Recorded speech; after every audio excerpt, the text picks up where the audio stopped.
ট্রেনিংয়ে অংশ নিয়ে হয়ে উঠলাম একজন মুক্তিযোদ্ধা। প্রথম অপারেশনে আমরা সফল হই, উড়িয়ে দিই আনন্দপুরের ক্যাম্প।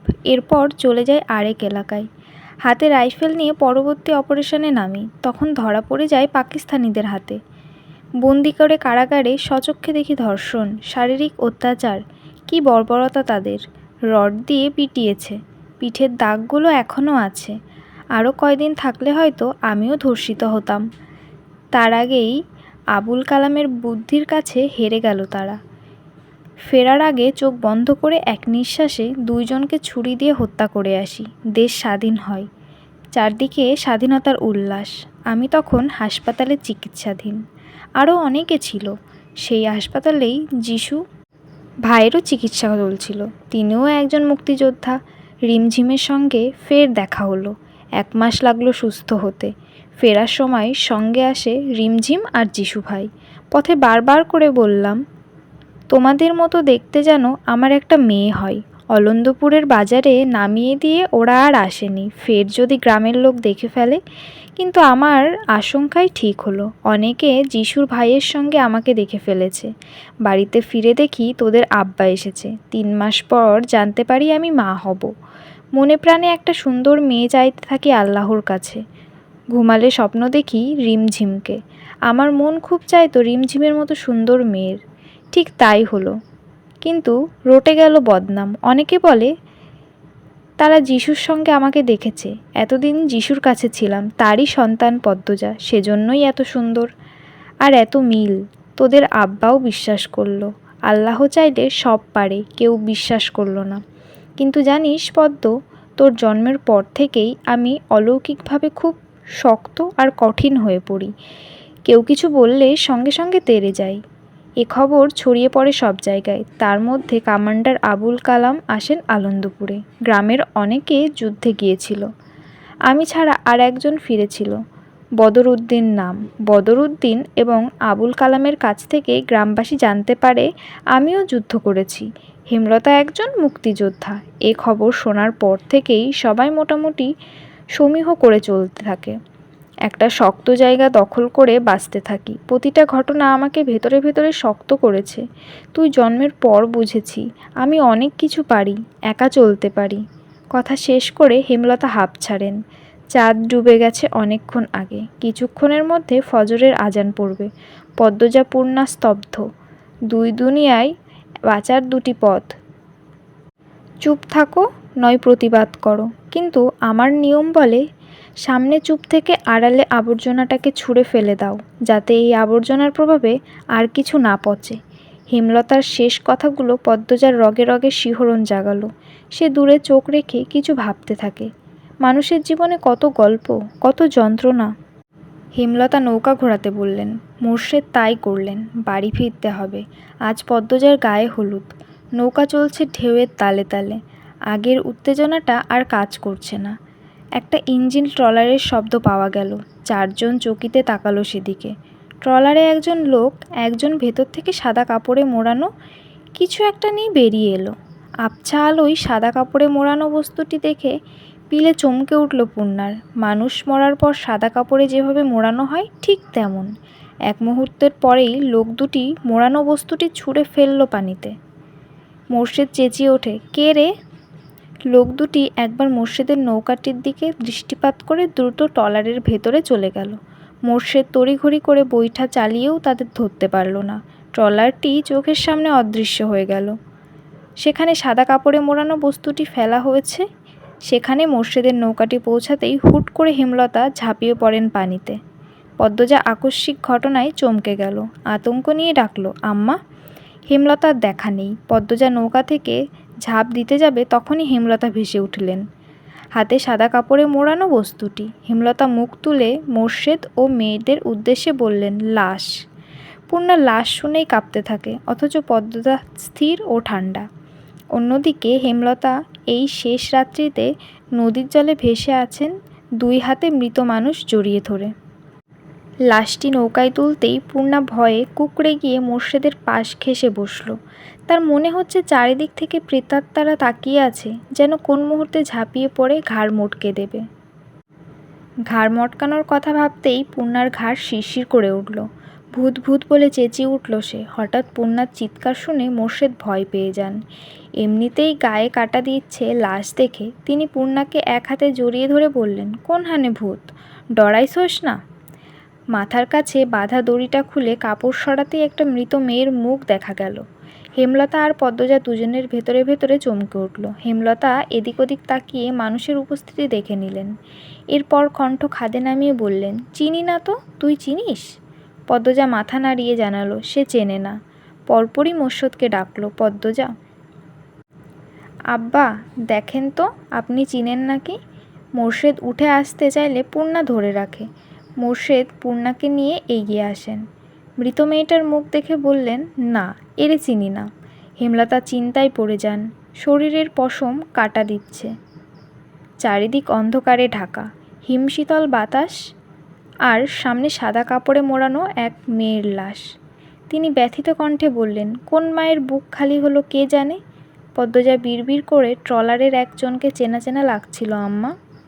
হেমলতা ধৈর্যহারা হয়ে প্রশ্ন করলেন, কে? চিনেছিস? নাম কি? জানিস কিছু? পদ্মজা ভাবছে, গভীর ভাবনায় ডুবে কিছু একটা ভাবছে। হেমলতার প্রশ্নের জবাবে বলল, নাম জানি না, দাঁড়াও আমি বলি লোকটা কেমন। পদ্মজা চোখ বুজে ফিরে গেল কিছুক্ষণ আগের মুহূর্তে। চোখ বোঝা অবস্থাতেই বলল, আব্বা যখন বলল কে রে, তখন একটা লোক আমাদের দিকে তাকিয়েছিল।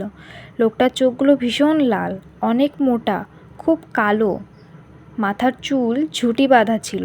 এমন একজন লোক আমি স্কুল থেকে ফেরার পথে অনেকবার দেখেছি। কথা শেষ করেই পদ্মজার চোখ খুলে খুশিতে গদগদ হয়ে বলল, লোকটার দেখা পেলে আমি ঠিক চিনে ফেলবো আম্মা। চিনে কি হবে, প্রমাণ তো নেই। আর মেয়েটা মারা গেছে নাকি খুন সেটা তো জানি না। প্রমাণ নেই তা ঠিক, কিন্তু মেয়েটা খুন হয়েছে আম্মা। এই দেখো মেয়েটার গলায় কত দাগ, আর পেটের কাছে দেখো রক্তের দাগ। নদীর পানি পুরোটা রক্ত মুছে দিতে পারেনি। হেমলতা অবাক হয়ে পদ্মজার কথা মতো খেয়াল করে দেখেন, সত্যিই তো। তিনি বিস্ময় নিয়ে বললেন, একটার পর একটা খুন, হানিফের পর প্রান্তর বাবা, এরপর এই মেয়ে। আমি বুঝতে পারছি না কে বা কারা এমন করছে। ওই লোকটার দেখা যদি আরেকবার পাই, আমি ঠিক এর রহস্য বের করব, বলল পদ্মজা। মৃত মেয়েটার মুখ কাপড় দিয়ে ঢেকে দিলেন হেমলতা। এরপর দড়ি দিয়ে আগের মতো বেঁধে মোর্শেদকে বললেন, কলাপাড়ার দিকে যাও, ওখানে কি এর কাম, বললেন মোর্শেদ। হেমলতা শান্ত কণ্ঠে বললেন, কলাগাছের ভেলা বানিয়ে লাশ ভাসিয়ে দেব, পানিতে ফেললে কেউ পাবে না।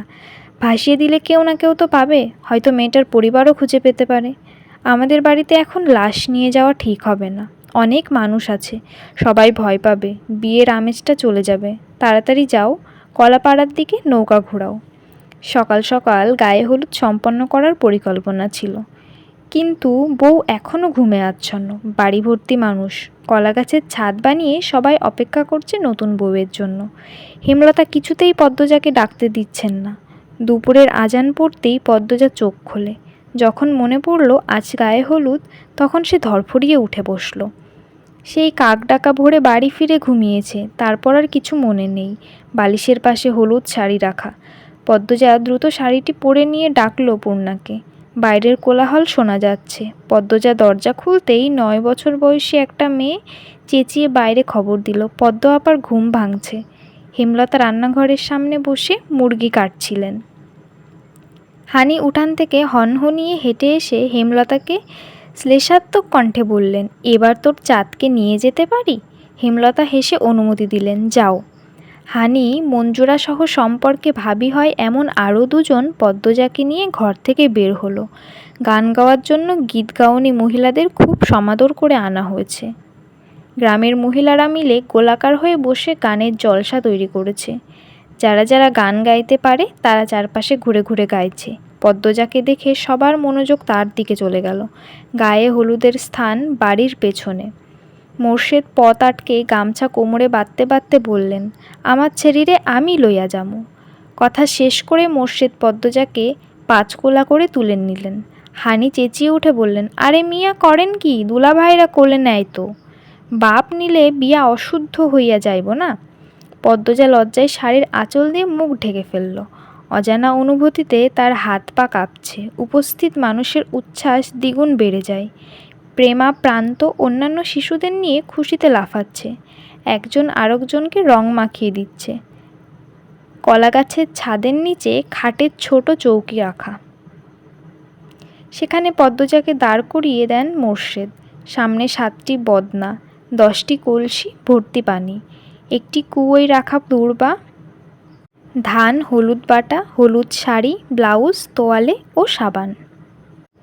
গীতগাওনিরা নেচে নেচে গীত গাইছে, শোনা যাচ্ছে, কালা বাইগুনের ধলা ফুল, রুমালে গাথিয়া তুল, কইনালো তোর দয়াল বাবাজির মায়া তুল, বড়ির গাছে কুমড়ার ফুল, রুমালে গাথিয়া তুল, কইনালো তোর দয়া চাচাজির মায়া তুল, কন্যা ডাক দেও তোর জননী মা মইয়ে, মাও দিয়া যাওক সোনা মুখে হলদিরে, হলুদ দাগ দেও তোর জন্মদাতার বাপেরে, বাবা দিয়ে যাওক তোর সোনা মুখে হলদিরে।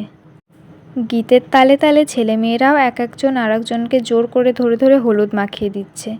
পদ্মজার জন্য রাখা হলুদ অনেকেই নেওয়ার জন্য ওত পেতে আছে, হানির জন্য পারছে না। হানি পাহারাদার হয়ে দাঁড়িয়ে আছেন। ছেলে অনন্ত এসে হলুদ চাইলে হানি মার দেবেন বলে তাড়িয়ে দিচ্ছেন। হেমলতা ভিড় কমিয়ে চারিদিক পর্দা দিয়ে ঘিরে ফেলেন। মানুষে গিজগিজ করছে বাড়ি, অথচ দিন কয়েক আগে এরাই পদ্মজার সম্মান লুটে নিতে এসে দাঁড়িয়ে দাঁড়িয়ে দেখছিলেন। এই গ্রামবাসীর প্রতি কোনো সহানুভূতি নেই তার। 6-7 জন মহিলাকে নিয়ে গায়ে হলুদের গোসল শেষ করলেন। অন্যান্য মহিলাদের না নেওয়াতে তর্ক বিতর্ক শুরু হয়ে গেল। গায়ে হলুদ করতে হয় সবাইকে নিয়ে, সবার সামনে আনন্দ করতে করতে। হেমলতা কেন শুধু 6-7 জন নিয়েই করছেন? তিনি অবশ্য কারোর কোনো কথার জবাবই দিলেন না। গোসল শেষ করে পদ্মজাকে হলুদ মসলিন শাড়ি পরানো হলো। কানের কাছে মঞ্জুরা গুনগুন করে কাঁদছেন। পদ্মজার শুনতে ভালো লাগছে না। বিয়ে হলে নাকি 1 সপ্তাহ আগে থেকে কান্নাকাটি শুরু হয়। গায়ে হলুদের দিন আত্মীয়রা কাদায় গড়াগড়ি করে কাঁদে, অথচ পদ্মজা হেমলতা শান্ত। পদ্মজাকে গায়ে হলুদের খাবার দেওয়া হলো। বিশাল এক থালা, তাতে কয়েক রকমের পিঠা, আস্ত একটি মুরগি, পোলাও, শাকসহ নানা পদ। পদ্মজা খাওয়ার আগে অন্যরা কেড়ে নিয়ে খাচ্ছে। লোক সমাগম কমতেই হেমলতা আলাদা করে প্লেটে করে ভাত আর মুরগির মাংস নিয়ে আসেন। নিজ হাতে খাইয়ে দেন মেয়েকে। খাওয়ানোর মাঝে পদ্মজার মনে পড়ে মঞ্জুরা তখন বলেছিলেন, বিয়ের পর মেয়েরা পর হয়ে যায়, মা বাবা পর হয়ে যায়, স্বামী আর স্বামীর বাড়িই সব। মা বাপের সঙ্গে দেখা করতেও তাদের অনুমতি লাগে। পদ্মজা হেমলতার দিকে তাকিয়ে ভাত চিবোয়। হেমলতা খেয়াল করে দেখেন পদ্মজা তার দিকে হা করে তাকিয়ে আছে, চোখের পলক ফেলছে না, চোখ জুড়ে চিকচিক করছে জল। তিনি শান্ত স্বরে বললেন, খাওয়ার সময় কাঁদতে নেই। আকস্মিক পদ্মজা ফোঁপাতে শুরু করলো। হেমলতা সান্ত্বনা পর্যন্ত দিলেন না, পরবর্তী লোকমা মুখে তুলে দিলেন। ফোঁপাতে ফোঁপাতে খাবার শেষ করলো পদ্মজা। চোখের জলে বুক ভিজে একাকার। হেমলতা মেয়ের সামনে শক্ত থাকলেও ঘরে বাইরে এসে হাতের উল্টো পাশ দিয়ে চোখের জল মুছতে থাকে। কী যে যন্ত্রণা হচ্ছে বুকে, কাঁদতে পারছে না।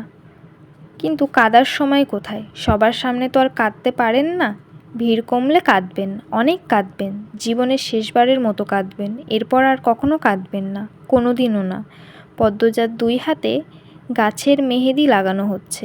উঠানে বড় চৌকি পেতে তার চারিদিকে রঙিন পর্দা টাঙানো হয়েছে। কাগজের ফুল মাথার উপর ঝোলানো। চারিদিক ঘিরে রয়েছে মেয়েরা। সামনের খালি জায়গায় চলছে নাচ। ঠিক তখনই সেখানে উপস্থিত হলেন হাওলাদার পরিবার, লাবণ্য, রানী এবং তাদের আত্মীয় স্বজন। সঙ্গে নিয়ে এসছেন বউয়ের বেনারসি গহনা। হানি ছুটে এসে সবার আপ্যায়নের ব্যবস্থা করলেন। সবার শেষে বাড়িতে ঢুকলো আমির। বিয়ের আগের দিন রাতে বরের আগমন সবাইকে খুব হাসালো। কেউ কেউ বলল, এত সুন্দর বউ দূরে রাখা আর তর সইছে না, তাই চলে এসেছে। আমির সেসব পাত্তা দিল না, সোজা হেমলতার কাছে গেল, গিয়ে বলল, আম্মা, পদ্মজার সঙ্গে একটু কথা বলতে চাই। আমির অকপট অনুরোধ। হেমলতা ভীষণ অবাক হয়ে তাকিয়ে রইলেন। এমন ছেলে তিনি দুটো দেখেননি। আমির আবার বলল, বেশিক্ষণ না, একটু সময় চাইছি। আমিরের কণ্ঠ পরিষ্কার, মাথা নিচু। পরিবারের ভালো শিক্ষাই পেয়েছে, তবে লাজ লজ্জা একদমই নেই। হেমলতা মৃদু হেসে বললেন, ঘরে গিয়ে বসো, পদ্ম আসছে। আমির হেমলতার পা ছুঁয়ে সালাম করে পদ্মজার ঘরের দিকে চলে গেল। হেমলতা পদ্মজাকে ডেকে নিয়ে এসে বললেন, আমির কথা বলতে চাই। ব্যাপারটা দৃষ্টিকটু, কিন্তু না তো করা যায় না, কোনো বিশেষ দরকার হয়তো।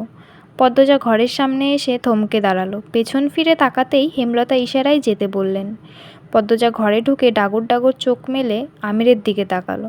আমিরকে খুব ক্লান্ত দেখাচ্ছে, মনে হচ্ছে কিছু নিয়ে খুব চিন্তিত। আমির পদ্মজাকে দেখেই হাসল, বলল, বসো। পদ্মজা বিছানার এক পাশে বসে অন্য পাশে আমির বসে প্রশ্ন করে, যা প্রশ্ন করি সত্যি বলবে? পদ্মজা দৃঢ় কণ্ঠে বলল, আমি মিথ্যা বলি না। আমির অসহায়ের মতো বলল, তুমি কি মন থেকে এই বিয়েতে রাজি? পদ্মজা চকিতে তাকালো, সঙ্গে সঙ্গেই চোখ নামিয়ে নিয়ে বলল, আম্মা যখন যা করেছেন তাই আমি মন থেকে মেনে নিতে পেরেছি। আমির বলল, লিখন শাহ তো তোমাকে পছন্দ করে। জানি, আর আপনি জানেন সেটাও জানি। আমি আমাদের বিয়ে ঠিক হওয়ার পর জেনেছি। তুমি তুমি কিছু মনে করো না। বলতে চাইছি, যদি তোমার আমাকে অপছন্দ হয় আর লিখন শাহকে ভালোবেসে থাকো তাহলে বলতে পারো, আমি বিয়ে ভেঙে দেব। পদ্মজা অপমানে লাল হয়ে গেল, থমথমে গলায় বলল, অবিশ্বাস থাকলে বিয়ে না হওয়াই ভালো, আপনি ভেঙে দিতে পারেন। আমিরের চোখ কোটর থেকে বেরিয়ে আসতে চাইল। পদ্মজার ধারালো স্বরের কথা বলতে পারে। আমি ইতস্তত হয়ে বলল, আমার কোনো অবিশ্বাস নেই। তোমার মনে কেউ না থাকলে বিয়ে আমার সঙ্গেই হবে, আর কারোর সঙ্গে হতে দেব না। পদ্মজা কিছু বলল না। উঠে যেতে চাইলে আমির অনুনয়ের সঙ্গে বলল, একবার হাত ধরা যাবে? আজ নয়, আগামীকাল। বলার সময় পদ্মজার ঠোঁটে দেখা গেল হাসির রেখা। আমির সেটা খেয়াল করে মুগ্ধস্বরে বলে উঠল, সুবহানাল্লাহ। বিয়ের অনুষ্ঠান শুরু হয়েছে অনেকক্ষণ আগে। পদ্মজা বধূ সেজে বসে আছে। দুই পাশে বসে আছে পূর্ণা ও প্রেমা। কাজী বিয়ে পড়াচ্ছেন। অনেকক্ষণ ধরে পদ্মজাকে কবুল বলতে বলছেন। পদ্মজা কিছুতেই বলছে না। সে একমনে হেমলতাকে খুঁজছে। বউ কবুল বলছে না শুনে অনেকে ভিড় জমিয়েছে। হেমলতা সেই ভিড় ভেঙে ঘরে ঢুকলেন। হেমলতাকে দেখে পদ্মজার ঠোঁটে হাসি ফুটল। ছলছল চোখ নিয়ে 3 বার কাবুল বলল। হেমলতার 2 চোখে পানি, ঠোঁটে হাসি। পদ্মজাকে বধূ সাজবার পর এই প্রথম দেখলেন তিনি। লাল বেনারসিতে পদ্মজার রূপ যেন গলে গলে পড়ছে। পাশের ঘরে কে যেন কাঁদছে। হেমলতা দেখতে গেলেন। আয়না দেখানো পর্ব শুরু হলো। আয়না তাকাতেই আমির চোখ টিপল। পদ্মজা লজ্জা পেয়ে সরিয়ে নিল দৃষ্টি। আমির সবার চোখের আড়ালে খপ ধরে রাখল পদ্মজার এক হাত। স্বামীর অধিকার নিয়ে ধরা প্রথম স্পর্শে কেঁপে উঠল পদ্মজা। অদ্ভুত এক অনুভূতিতে তলিয়ে গেল সে। আমির ফিসফিস করে বলল, এই যে ধরলাম, মৃত্যুর আগ পর্যন্ত ছাড়ছি না। বিয়ে বাড়ির কোলাহল কমে গেছে। বিদায়ের পালা চলছে। করুণ কান্নার স্বরে চারিদিকে হাহাকার করছে। মঞ্জুরা হানি কেঁদে কুল পাচ্ছে না। মোর্শেদ নদীর ঘাটে বসে গোপনে চোখের জল ফেলছেন। পূর্ণা পদ্মজার গলা জড়িয়ে ধরে সেই যে কান্না শুরু করেছে, থামছেই না। কাঁদছে প্রেমা ও প্রান্ত। একটা মেয়ের বিয়ের বিদায় পর্ব কতটা কষ্টের তা শুধু সেই মেয়ে আর তার পরিবার জানে। পদ্মজা পূর্ণার মাথার পিঠের হাত বুলিয়ে দিয়ে বারবার করে বলছে, বোন, বোন আমার, মন খারাপ করে থাকবি না কিন্তু, একদম কাঁদবি না। আমি আসবো, তুইও যাবি। আমার খুব কষ্ট হবে রে বোন, আর কাঁদিস না। এভাবে কাঁদলে অসুস্থ হয়ে যাবি। একজন তাড়া দেয়, সন্ধে হয়ে যাবে, তাড়াতাড়ি করুন। পদ্মজা অকুল হয়ে কেঁদে ডাকল, আম্মা, আমার আম্মা কোথায়? আম্মা, ও আম্মা। হেমলতা লাহারি ঘরের পাশে দাঁড়িয়েছিলেন। ডাকে সাড়া দিতে সামনে এগোতে থাকেন। প্রতি কদমে কদমে বুক ব্যথায় চুরমার হয়ে যাচ্ছে। তবুও হাসার চেষ্টা করছেন, কিন্তু পারছেন না। যে মেয়ের জন্য তিনি নতুন করে জীবনের অর্থ খুঁজে পেয়েছিলেন, সেই মেয়ে আজ বিদায়। সারা জীবনের জন্য অন্যের ঘরে চলে যাবে। হেমলতাকে দেখেই পদ্মজা ছুটে এসে জড়িয়ে ধরে হাউ হাউ করে কাঁদা উঠল। হেমলতা দুটো চোখের জল মুছে পদ্মজাকে আদুরে কণ্ঠে বললেন, এভাবে কাঁদতে নেই মা। বিয়ে তো সবারই হয়, আর হবারই কথা ছিল। আম্মা, তোমাকে ছাড়া কেমন করে থাকবো? সবাইকেই থাকতে হয়। আস্তে আস্তে ঠিক হয়ে যাবে মা। হেমলতা পদ্মজার চোখে মুখে কপালে চুমু খেয়ে 2 চোখের জল মুছে দিয়ে বললেন, শ্বশুরবাড়ির সবার সঙ্গে মিলেমিশে থাকবি, নিজের খেয়াল রাখবি। পদ্মজা হাউ হাউ করে কাঁদছে। হেমলতাকে জোরে চেপে ধরে বলল, আম্মা, আমি যাব না। আম্মা, যাব না আমি। হেমলতা পদ্মজার মুখের দিকে চাইতে পারছেন না। ভাঙা গলায় আমিরকে ডেকে বললেন, বাবা, নিয়ে যাও আমার মেয়েকে, ওর খেয়াল রেখো। ওর আব্বা ঘাটে বসে আছে, ডাকতে হবে না, একা থাকুক। তোমার পদ্মকে নিয়ে যাও, সন্ধে হয়ে যাচ্ছে। আমির নম্র কণ্ঠে বলল, পদ্মজাকে সারা জীবন আগলে রাখবো, আপনি চিন্তা করবেন না। হেমলতা কৃতজ্ঞ চিত্তে তাকিয়ে রইলেন, শুধু কিছু বলতে পারলেন না।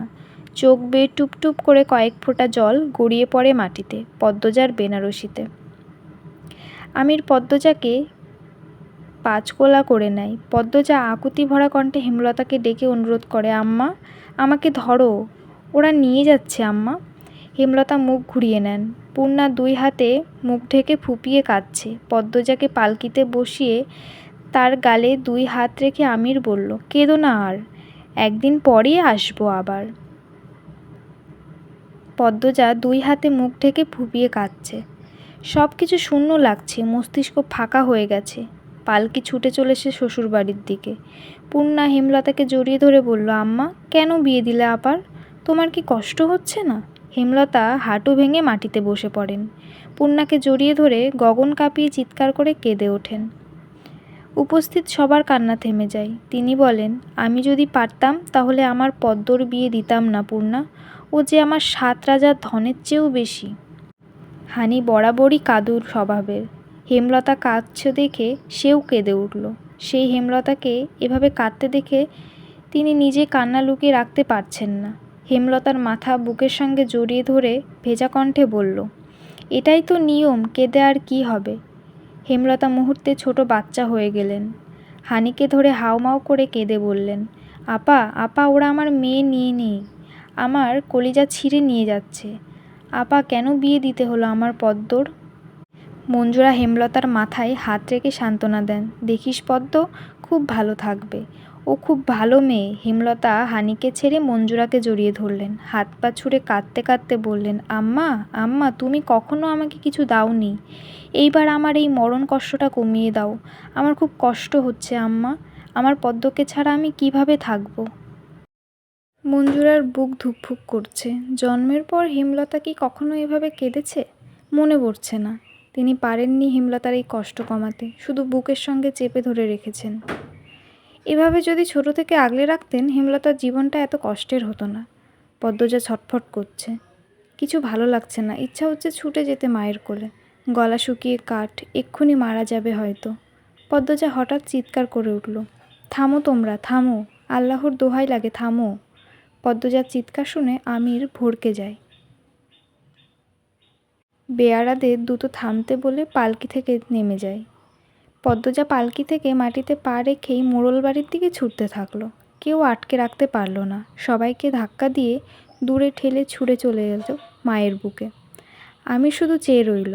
সন্ধ্যা নামার পূর্ব মুহূর্তে একটা লাল বেনারসি পরা অপরূপ সুন্দরী মেয়ে ছুটছে, দেখতেও ভালো লাগছে।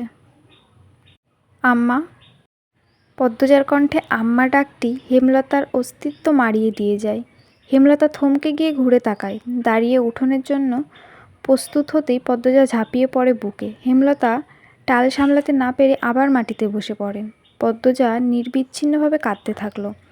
হেমলতা সীমাহীন আশ্চর্য হয়ে কথা বলার শক্তি হারিয়ে ফেলেছেন। নির্বাক স্তব্ধ হয়ে শুধু পদ্মজার কান্না অনুভব করছেন। কান্নার দমকে পদ্মজার শরীর ঝাঁকি দিচ্ছে বারেবার। পূর্ণা পদ্মজাকে পেছন থেকে জড়িয়ে ধরে বলল, আপা, আর যেও না। পদ্মজা অনুরোধ স্বরে হেমলতাকে বলল, আম্মা, আমি যাব না। হেমলতার দুই চোখ বেয়ে টপ টপ করে জল পড়ছে। প্রতি ফোঁটা জল পদ্মজার বুকে সাইক্লোন, টর্নেডো সহ সব ধরনের দুর্যোগ বইয়ে দিচ্ছে। হেমলতা শক্ত করে জড়িয়ে ধরলেন পদ্মজাকে। অশ্রুরুদ্ধ কণ্ঠে বললেন, কোথাও যেতে হবে না তোর। হেমলতার এহেন কথা শুনে হানি মঞ্জুরার মাথায় বাজ পড়ল। সে কি কথা? হেমলতা একবার যখন বলেছে তাহলে সত্যি যেতে দিবে না। তাহলে মেয়ের বিয়ে দেওয়ার কি দরকার ছিল? হানি শক্ত কিছু কথা শোনানোর জন্য প্রস্তুত হয়। তখনই হেমলতা পদ্মজাকে সরিয়ে দেন নিজের কাছ থেকে। চোখ মুখ শক্ত করে কাট কাট কণ্ঠে বললেন, এটা ঠিক করছিস পদ্ম? এভাবে চলে আসা মোটেও ভদ্রতা নয়।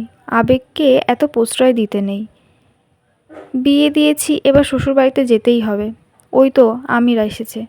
হেমলতা হাত ছেড়ে মাটি থেকে উঠে দাঁড়ান। হঠাৎ মায়ের রূপ পাল্টে যাওয়াতে পদ্মজা স্তব্ধ হয়ে যায়। হাঁ করে তাকিয়ে আছে। সে ভাবছে, চোখের পলকে আম্মা পাল্টে গেল কেন? এই তো মাত্রই কাঁদছিল। পদ্মজা নিজের চুলে আঙুল পেঁচাতে পেঁচাতে হাসছে। তুষার রয়ে শয়ে প্রশ্ন করল, হাসছেন কেন? পদ্মজা নাটকীয়ভাবে ব্যথিত স্বরে বলল। আপনি কাঁদছেন তাই? তুষার অশ্রু চোখের জল মুছল। মৃদু হেসে বলল, কাঁদছি নাকি? পদ্মজা হঠাৎ গুনগুনিয়ে কাঁদতে শুরু করলো। তুষার জানতে চাইল, আপনি কাঁদছেন কেন? মুহূর্তে পদ্মজা দাঁত কেলিয়ে হেসে ওঠে। চোখে জল, ঠোঁটে হাসি নিয়ে বলল, মন চাইল তাই। আম্মা বলতেন যখন যা ইচ্ছে হয় করে ফেলতে, তাতে কারোর ক্ষতি বা নিজের কোনো ক্ষতি না হলেই হলো। আপনার মায়ের খবরটা গতকাল শুনলাম। জানেন সারা রাত ঘুমোতে পারিনি।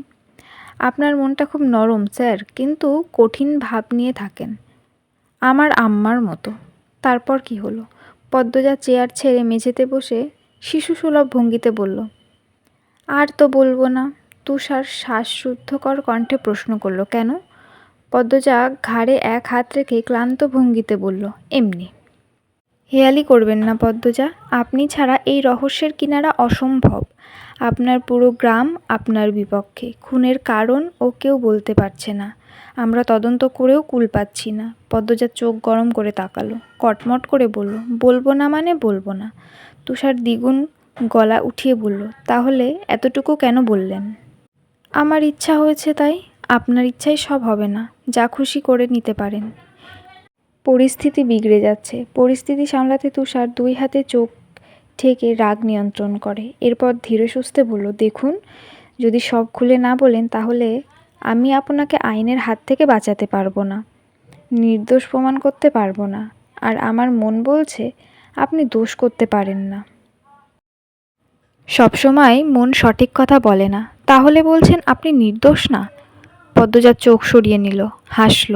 কি যন্ত্রণা, কত কষ্ট সেই হাসিতে। চোখ ভর্তি জল নিয়ে আবার তাকালো তুষারের দিকে, বলল, আমি খুন করেছি, একই রাতে, একই প্রহরে, একই জায়গায়, একসঙ্গে 5 জনকে। আপনার আইন যা শাস্তি দেয় তা আমি মাথা পেতে নেব। তুষার অধৈর্য হয়ে বলল, আপনার ফাঁসির রায় হবে পদ্মজা। আপনি বুঝতে পারছেন না, আমার আপনাকে বাঁচাতে ইচ্ছা হচ্ছে। ওপারে যাওয়া আমার জরুরি, আমি সব রায় মেনে নেব। আমি মানতে পারবো না। তুষারের অপকট স্বীকারোক্তি। কথাটা মুখ থেকে বার হওয়ার পর তুষার বুঝল সে অচেনা এক ভয়ঙ্কর অনুভূতি নিয়ে খেলছে। পদ্মজার দিকে চেয়ে অপ্রস্তুত হয়ে পড়ে। পদ্মজা তুষারকে পরখ করে নিয়ে হাসল। শান্ত ভঙ্গিতে বলল, এত ব্যাকুল হয়ে যাচ্ছেন কেন? আমার প্রেমে পড়ে যাননি তো? তুষার থতমত খেয়ে গেল। বেশ অনেকক্ষণ বসে রইল গাঢ় হয়ে। ওপর থেকে আদেশ এসছে পদ্মজা কেন এতগুলি খুন করেছে সেই রহস্য উদ্ঘাটন করতে। না পারলে চাকরি চলে যাওয়ার সম্ভাবনা রয়েছে। চাকরি চলে যাক, সমস্যা নেই। নিজের শাস্তির আর আত্মতৃপ্তির জন্য হলেও পদ্মজার পেছনের 6টি বছরের গল্প জানতেই হবে। এই কেস হাতে পাওয়ার পর থেকে আর ঘুম হচ্ছে না রাতে, সারাক্ষণ মস্তিষ্ক কিলবিল করে।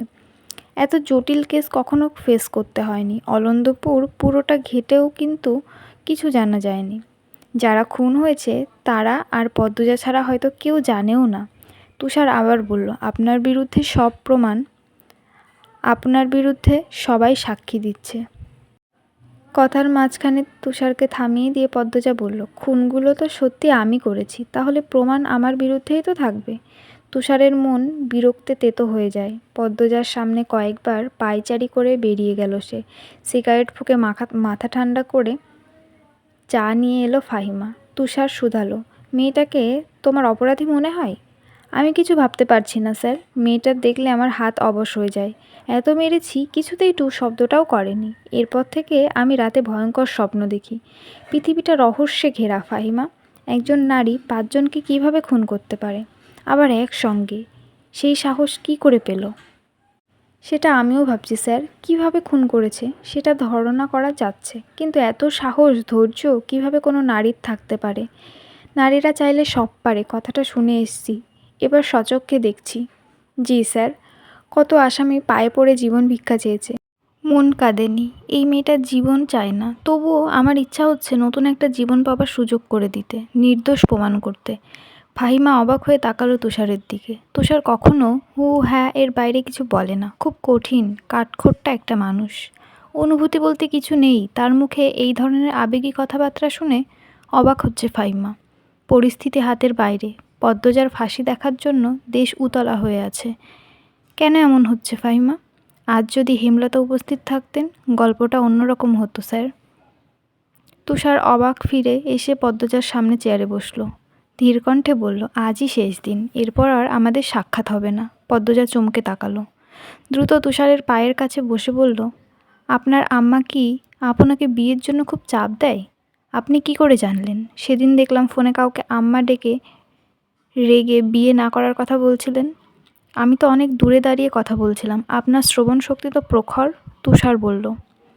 লম্বা নিঃশ্বাস নিয়ে আবার যোগ করল, কোন কথাটা লুকিয়ে আপনার মা বিশ্বাসঘাতকতা করেছে? আপনি জানলেন কি করে? কিছু তথ্য পেয়েছি গতকাল। এইটুকুর জন্য বিশ্বাসঘাতক অপবাদ দিতে পারেন না। তিনি আপনার ভালোর জন্যই। পদ্মজা চুপ থেকে হুট করে ফোঁস করে জ্বলে উঠে বললেন, আপনি বুঝলেন না আমার কষ্ট। না পাওয়া দামি সময়টাকে আমি কতবার মনে করে বুক ভাসিয়ে কেঁদেছি, বুঝবেন না আপনি। পদ্মজা কাঁদতে কাঁদতে হেসে উঠল, আবার পরক্ষণেই কান্না শুরু করলো করুণ স্বরে, গা কাঁপিয়ে তোলার মতো কান্না, মনে হয় কোনো অশরীরই কাঁদছে। কি বিশ্রী ভয়ঙ্কর সেই কান্নার ছন্দ। তুষারের কান ঝাঝা করে ওঠে, চিন্তায় মাথার রগ দপদপ করছে। আগামীকাল ভোরে পদ্মজার কোর্টে তোলা হবে, রায় হবে। পদ্মজার ফাঁসি চাই বলে রাস্তায় রাস্তায় মিছিল হচ্ছে, রেডিওতে চলছে আন্দোলন, কিন্তু তুষারের মন যে কিছুতেই মানতে পারছে না। এমন নিষ্পাপ মনের অপরূপ সুন্দরীর বিরুদ্ধে পুরো পৃথিবী, কি আশ্চর্য। বাঁকা রাস্তা পেরিয়ে পালকি চলছে ধীরে ধীরে। সন্ধ্যার আজান পড়েছে কিছুক্ষণ আগে। দিনের আলো কিছুটা এখনও রয়ে গেছে। দক্ষিণ দিক থেকে ধেয়ে আসছে হাওয়া, শীতল নির্মল পরিবেশ। পদ্মজার বুক ধুকপুক করছে। নতুন মানুষ, নতুন পরিবেশ, মানিয়ে নিতে পারবে না। একবার সে হাওলাদার বাড়ি গিয়েছিল। অন্দরমহল নামে এক বিশাল বাড়ি আছে, সেই বাড়িতে মেয়ে বউরা থাকে। এখন কি সেও থাকবে? পদ্মজা পর্দার ফাঁকফোকর দিয়ে বাইরে চোখ মেলে তাকালো। আমির হাতে পাগড়ি নিয়ে তার বড় ভাইয়ের সঙ্গে আলোচনা করছে, চোখে মুখে উপচে পড়ছে খুশি। পদ্মজা চোখ সরিয়ে নিল। মায়ের কথা, পূর্ণার কথা খুব মনে পড়ছে। অন্দরমহলে মেয়েরা অপেক্ষা করছে নতুন বউয়ের জন্য। আমির গেটের সামনেই পালকি থামিয়ে দিয়েছে। জাফর বিরক্তিতে চ এর মতো শব্দ করে বলল, এইখানে আবার থামলি কেন? আমির পাগড়ি রিদওয়ানের হাতে দিয়ে বলল, আমার বউ আমার কোলে চড়ে অন্দরমহলে যাবে। পদ্মজার কথাটা শুনেই কাচুমুচু হয়ে চুপসে গেল। আমির পালকির পর্দা সরিয়ে হাত বাড়িয়ে নামতে ইশারা করল। পদ্মজার নাক অবধি টানানো ঘোমটা আমির সরাতে গিয়ে সরালো না। মুখে বলল, কি হলো, নেমে আসো।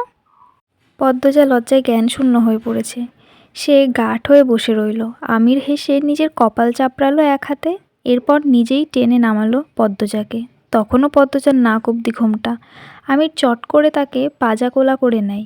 কুঁকড়ে গেল পদ্মজা, ভয়ে দুহাতে জড়িয়ে ধরল আমিরের গলা। আমির যত এগোচ্ছে সময়ের সঙ্গে পাল্লা দিয়ে তার গলার উষ্ণতা, গায়ের উষ্ণতা পদ্মজার শাড়ি ভেদ করে সর্বাঙ্গে ছড়িয়ে পড়ছে। অচেনা অজানা অনুভূতিরা যেন জেগে বসেছে চারিদিকে। মরণ প্রেমের সূত্রপাত এখান থেকেই শুরু হয়। অন্দরমহলের সদর দরজায় গ্রামের মেয়েদের ভিড় জমেছে, সবাই দেখতে এসছে নতুন বউকে। আমিরের কোলে পদ্মজাকে দেখে মিটিমিটি হাসছে, ফিসফিসিয়ে একজন আরেকজনকে কিছু বলছে। ফারিনা ধমক দিয়ে কোলাহল থামিয়ে দিলেন। আমির দরজার সামনে উপস্থিত হতেই আনিশা বলল, এইবার বউকে নামাও ছোট ভাই। বড় আপ্পার পা ছুঁয়ে সালাম করে এরপর ঘরে ঢুকেন। আসিনা আমিরের চাচাতো ভাইয়ের বউ, জাফরের স্ত্রী, দেশের বাইরে থাকে। ঢাকায় স্বনামধন্য এক ভার্সিটির প্রফেসরের মেয়ে আনিসা। বিয়ের পরপরই স্বামী নিয়ে দূর দূরান্তে পাড়ি জমিয়েছিল। 2 সপ্তাহ আগে ছুটি কাটাতে শ্বশুরবাড়ি এসছে। আনিশার কথা মতো আমির পদ্মজাকে কোল থেকে নামিয়ে দিল। এরপর দুজনে নত হয়ে সালাম করলো ফারিনাকে। ফারিনা ছেলে এবং ছেলের বউকে চুমু খেলেন। আবেগে আপ্লুত হয়ে বললেন, সুখী হ বাবা, বউয়ের খেদমতে জীবনভর ভালা থাক। আমরা কইলাম, বছরের মধ্যেই নাতি চাই। লাবণ্য ফোড়ন কাটল, পদ্ম আমার লগে শহরে যাইব আম্মা, আমরা একলগে কলেজে পড়াম, নাতি টাতি পরে পাইবা। ফারিনা ক্ষুধার্ত বাঘিনীর মতো তেড়ে এসে লাবণ্যর গালে চড় বসিয়ে দিল। উঁচু কণ্ঠে বলল, আমার কথার পেছনে কথা কওয়ানোর সাহস দেখাবি না। আকস্মিক ঘটনায় সবাই হকচকিয়ে যায়। পদ্মজা অবাক চোখে তাকালো। সামান্য কথার জন্য কোনো মা এত মানুষের মাঝখানে যুবতী মেয়েকে মারে? লাবণ্য লজ্জায় অপমানে কাঁপতে থাকলো, চোখে টলমল করে জল পড়তে লাগলো। ফারিনার চোখ মুখে কাঠিন্য ফুটে আসে। পদ্মজা ভয়ে চোখের দৃষ্টি মাটিতে রাখে। ফারিনা পদ্মজার হাত ধরে ভেতরে নিয়ে যেতে যেতে বললেন, মুখে মুখে কথা কইবা না কোনো দিন, যা কই মাইন্না চলবা। শ্বশুরবাড়ির সব মানুষ হইতাছে গিয়া দেবতার লহান, তাগারও সেবা কইলেই জান্নাত পাওয়া যাইব, নইলে কোনো দিন জান্নাতে পাও দিতে পারবা না। হুমকি তো তুমি হইচ গিয়া অনেক বাধ্য ছেড়ি, কামে কাজেও হেইরা দেখাইবা। আমার কথা গুলান মনে রাখবা। পদ্মজা মাথা নাড়ল। মুসলমানদের দেবতার সঙ্গে তুলনা করাটা পদ্মজার ভালো লাগেনি, কিন্তু কথা গলায় এসেও আটকে গেল, বলার সাহস পাচ্ছে না। ফরিনা আবার বললেন, শুনো বউ, স্বামীর ওপরে কিচ্ছু নাই, স্বামীরই দুনিয়া ভাববা। বাপ মা ভাই বোন হইছে গিয়া পর, স্বামী আপন, স্বামীর বাইরে কিচ্ছু ভাববা না। স্বামী যা কয় তাই মানবা, নিজের হাতে স্বামীর পা ধুইয়া দিবা। স্বামী বইতে বইলে বইবা, উঠতে বইলে উঠবা, হুতে কইলে হুইবা। স্বামী যখন কাছে ডাকবে না তখন তুমি না কইরো না, আল্লাহর বেজার হইব, ফেরেশতারা অভিশাপ দিব। দুনিয়াতে স্বামীর আদরের থাইক্কা মধুর আর কিছু নাই। পদ্মজা অপ্রতিভ হয়ে উঠল, লজ্জায় আড়ষ্টতায় সারা শরীর ঘামছে। আনিসা ফারিনাকে ফিসফিসিয়ে বলল, বড় আম্মা, অনেক মানুষ আছে তো, এসব পরেও বলতে পারতেন। অনিসার কথা শুনে পুরোপুরি উপেক্ষা করলেন ফারিনা। তিনি পদ্মজাকে একটা চেয়ারে বসিয়ে আবারও বলতে শুরু করলেন, খালি স্বামী লইয়াই পইরা থাইক্কা যায়ন না, তোমার শ্বশুর শাশুড়ি জীবিত আছে, তাগর সেবা করবা, যখন যা কইবে কইবা, না পারলে কইবা, শিখাইয়া দিয়াম। প্রতিদিন ভোরে উঠবা, নামাজ পইরা রান্নাঘরে যাইবা, তখন বাকি সব ভুইলা রান্ধনে মন দিবা। আমির কপালের চামড়া কুঁচকে মায়ের কথা শুনছিল। এবার সে ধৈর্যহারা হয়ে বলল, রান্না বান্না করার জন্য অনেক মানুষ আছে আম্মা, পদ্মজা রাঁধতে হবে না, আর আমার এত সেবাও লাগবে না, বড্ড ক্লান্ত লাগছে। ভিড় কমাও আর নিয়মিত শেষ করে চলে যাও, এরপর আমার বউ আমার ঘরে ছেড়ে দাও। আমিরের কথা শেষ হতেই হাসির রোল পড়ে গেল। পদ্মজার ঠোঁট টিপে হাসি আটকায়। ফারিনা কিছু কঠিন কথা বলতে প্রস্তুত হন। আনিসা রসিকতা করে বলল, আজ তো একসঙ্গে থাকা যাবে না, আরও একদিন ধৈর্য ধরুন। আমির প্রবল বিরক্তি নিয়ে জিজ্ঞেস করলো, কেন, বিয়ে তো হয়ে গেছে। কেউ আমিরের জবাব দিল না, উল্টো সবাই হাসতে থাকলো। আইজ কাল রাত্রি হতচ্ছাড়া, বলল শাহানা, জাফরের বড় বোন। আমিরের বিয়ে উপলক্ষে বাপের বাড়িতে এসছে, সঙ্গে নিয়ে এসছে পুরো শ্বশুর বাড়ি। আমির শাহানাকে প্রশ্ন করলো, কাল রাত্রি তো হিন্দুদের নিয়ম, আমি মানি না, আমার বউ আমার ঘরে দিয়ে আসা হোক। সবসময় তেড়ামি করিস কেন, আমরাও তো নিয়ম মেনেছি, বলল জাফর, কণ্ঠে তার গাম্ভীর্য। তাতেও লাভ হলো না, আমির কিছুতেই এই নিয়ম মানবে না। ফারিনা, শাহানা, শিরিন, আনিসা, আমিনা সহ অনেকেই আমিরকে মানানোর চেষ্টা করলো, কারোর কথায় আমিরের কর্ণগোচর হলো না। এর মধ্যে রিদওয়ান আমিরের সঙ্গে তাল দিয়ে বলল, কাল রাত্রি বাদ, এসব নিয়ম মেনে লাভটা হবে কি, যার বউ তাকে দিয়ে দাও, তাই চুপ থাক, আগুনে ঘি ঢালবি না, বললেন আমিনা। রিদওয়ান চুপসে গেল। থামল না শুধু আবির, ফারিনাও জেদ ধরে বসে আছেন। তিনি আমির পদ্মজাকে আজ কিছুতেই একসঙ্গে থাকতে দিবেন না। যেমন মা তেমনি তার ছেলে মজিদ হাওলাদার অনেকক্ষণ যাবৎ এসব দেখছেন। চেঁচামেচি আর নেওয়া যাচ্ছে না। তিনি ওপর থেকে নেমে আসলেন। অন্দরমহলটি 3 তলা নিয়ে তৈরি, 3য় তলায় কেউ থাকে না, শুধু ছাদ আছে, ঘর বানানো হয়নি, অসমাপ্ত ইটের পুরনো বাড়ি। চিন্তাভাবনা চলছে 3য় তলাটা থাকার জন্য উপযুক্ত করার। মজিদকে দেখে সবাই থেমে গেল। তিনি পদ্মজার পাশে চেয়ার নিয়ে বসেন। পদ্মজা একটু নড়েচড়ে বসেন। মজিদ পদ্মজাকে জিজ্ঞাসা করলেন, তুমি কি চাও মা? আজ শাশুড়ির সঙ্গে থাকবে নাকি আমার পাগল ছেলের সঙ্গে, ভেবে বলো, তুমি যা বলবে তাই হবে। পদ্মজা উচ্ছ্বস করতে করতে বলল, জি আম্মা, আম্মার সঙ্গে থাকবো। ফারিনার ঠোঁটে বিশ্বজয়ের হাসি ফুটে উঠেছে। তিনি আমিরের দিকে তাকিয়ে ব্যঙ্গ করে হাসেন, পরপরই পদ্মজার উপর ঝাঁপিয়ে পড়েন। চুমুতে চুমুতে পদ্মজার গাল ভরিয়ে দেন। একবার আর চোখে আমিরকে দেখল পদ্মজা। আমির তাকিয়েই ছিল। পদ্মজা তাকাতেই আমির চোখ রাঙিয়ে দিয়ে হুমকি দিল। সঙ্গে সঙ্গে দৃষ্টি ফিরল পদ্মজা। বিয়েবাড়ির সব নিয়ম শুরু হলো। ওপর থেকে নেমে এলেন নূরজাহান। তিনি এই বাড়ির প্রধান কর্ত্রী, মজিদ হাওলাদারের জন্মদাত্রী। তিনি হৈ হৈ করে নামলেন। কই রে আমার নাত বউটা কই, বলতে বলতে ছুটে আসেন তিনি। উপস্থিত সবাই দৃষ্টি ঘুরিয়ে নূরজাহানের দিকে তাকালো। নূরজাহান পদ্মজার সামনে এসে বসলেন। পদ্মজার মুখখানা 2 হাতে ধরে দেখে মুগ্ধ হয়ে বললেন, বাবু দেখি চান লইয়া আইছে, এই হেরি তোর জন্যই, আমার জামাই তো এখন আমার দিকে চাইবই না। নূরজাহান কেন এ কথা বললেন পদ্মজা ঠাউর করতে পারল না। আমির যখন হেসে বলল, আরে বুড়ি, তুই তো আমার প্রথম বউ, ভুলি কিভাবে? তখন পদ্মজা নূরজাহানের কথার মানে বুঝতে পেরে ঠেপে হেসে উঠল। নূরজাহান আমিরের থুতনিতে চিমটি দিয়ে ধরে বলল, আমার চাঁদের টুকরা, বউরে আদর কইরো ভাই, ঝগড়া টগড়া কইরো না। ছেলেটা জন্ম ঘর ছাইরা আইছে, তুমি এখন সব, তুমি যেহেনে রাইবা তেমনই থাকব। স্বামী হাত ছাইরা দিলে শ্বশুরবাড়ির আর কেউ বউয়ের আপন হয় না, বুঝছো ভাই? আমির নূরজাহানের পা ছুঁয়ে সালাম করে বলল, বুঝছি জান। নূরজাহান মন খারাপের নাটক করে বললেন, এইটা ঠিক না ভাই, কোনডা? এখন থাইকা জান ডাকবা বউরে, আমি হইলাম দুধ ভাত। আমির একটু জোরেই হাসলো, সঙ্গে আরও অনেকে হাসলো। পদ্মজা নত হয়ে নূরজাহানের পা ছুঁয়ে সালাম করার জন্য এগোলেন। নূরজাহান দ্রুত পদ্মজাকে আটকালেন, জড়িয়ে ধরে পিঠে হাত বুলিয়ে আদর করে বললেন, রূপে যেমন গুণেও তেমন, থাইকো বহিন। রাইত বাড়তেছে, সব নিয়ম তো শেষ, যাও ঘরে যাও। এই তোরা বাড়িতে যা এবার। রাইতের বেলা আইছিলি কেন? বউ তো কাইলও দেখা যাইতো। জাফর ছেড়িগুলোর দিয়া আইসতে পারবি? মদন কই, মগা কই? কামের বেলা দুইডারে পাওয়া যায় না। কথাগুলো এক দাগারে বললেন ফারিমা বেগম। তিনি নূরজাহানের উপস্থিতি যেন উপেক্ষা করতে চাইছেন। মদন ছুটে এসে বাইরে থেকে বলে, মাথা নত করে ফেরিনাকে বলল, আইছি আম্মা। থাকস কই, যা এদের দিয়া আয়। আমরার বাড়ির যখন আইছে, এরা এখন আমাদের দায়িত্বে, সুন্দর কইরা বাড়ির দিয়া আইবি। আচ্ছা খালা আম্মা। আপারা চলেন। মেয়েগুলো সারাক্ষণ হাসছিল, যাওয়ার সময় হাসতে হাসতে গেল। মেয়েগুলোর উদ্দেশ্যে রানী ঠোঁট বাঁকালো। তা খেয়াল করলো রিদওয়ান রানীর মাথায় গাঁটটা মেরে বলল, সারাক্ষণ মুখ ঘোরাস কেন? একদিন দেখবি আর মুখ সোজা হচ্ছে না, বিয়েও হবে না। না হলে না, ছেড়িগুলার দেখছো বড় ভাই কেমন হে হে কইরা হাসতেছিল, তাতে তোর কি? নূরজাহান পদ্মজাকে বললেন, মেলা রাত হইছে, আইও বনু, আমার ঘরে আইও, আজ আমার লগে থাকবা। আপনার লগে কেন? পদ্মজা আমার লগে ঘরে থাকবো। হেইডা তো কথা হইছে, পদ্মজার বেডাই চাই। দেহ বউ তর্ক কইরো না, নাতবউ আমার পছন্দ হয়েছে, আমি আমার লগে রাখমু। এই পদ্মজা, তুমি কার লগে থাকবা? ফারিনা কিঞ্চিত রাগান্বিত স্বরে প্রশ্ন করলেন। পদ্মজার অবস্থা দরজায় চাপা পড়ার মতো। এ কোন জগতে এসে পড়ল সে?